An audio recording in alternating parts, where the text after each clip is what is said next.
ప్రతి మనుషునికి అంటే ఈరోజు 850 కోట్ల మంది ఉన్న వాళ్ళందరి కోసం ప్రతి మనుష్యుడు అంటే రాబోయేవారు, వచ్చిన వాళ్ళు, రాబోయేవాళ్ళు, ఇప్పుడు ప్రజెంట్ ఉన్నవాళ్ళు,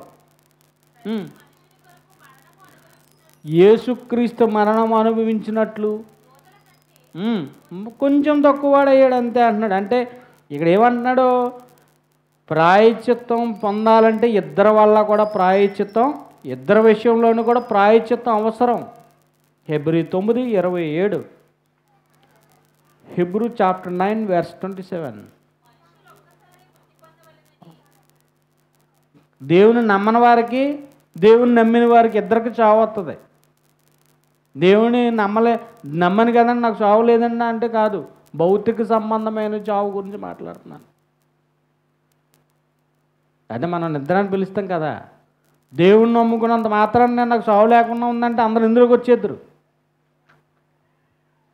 ఏది భౌతికంగా అబ్బాయి యేసుక్రీస్తుని నమ్ముకుంటే చావే లేదంటే చాలామంది వచ్చేద్దరు. కానీ వాళ్ళకి అర్థం అవ్వలేంది ఏంటంటే ఏ చావు, భౌతికమైన చావు నమ్మని వారికి ఉంది. రెండు వేరియేషన్స్ మాట్లాడుతున్నాను, కరెక్ట్గా అర్థం చేసుకోండి. ఇరుకు మార్గంలో ఉన్నవారికి చావు ఉంది, విశాల మార్గంలో ఉన్నవారికి చావు ఉంది.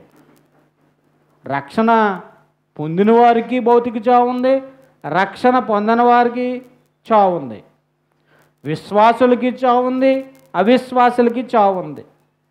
చావు అనేది ఇద్దరికి కూడా కామన్, అంటే క్రైస్తవులైన వారికి కానీ, క్రైస్తవులు వేతరులకు కానీ.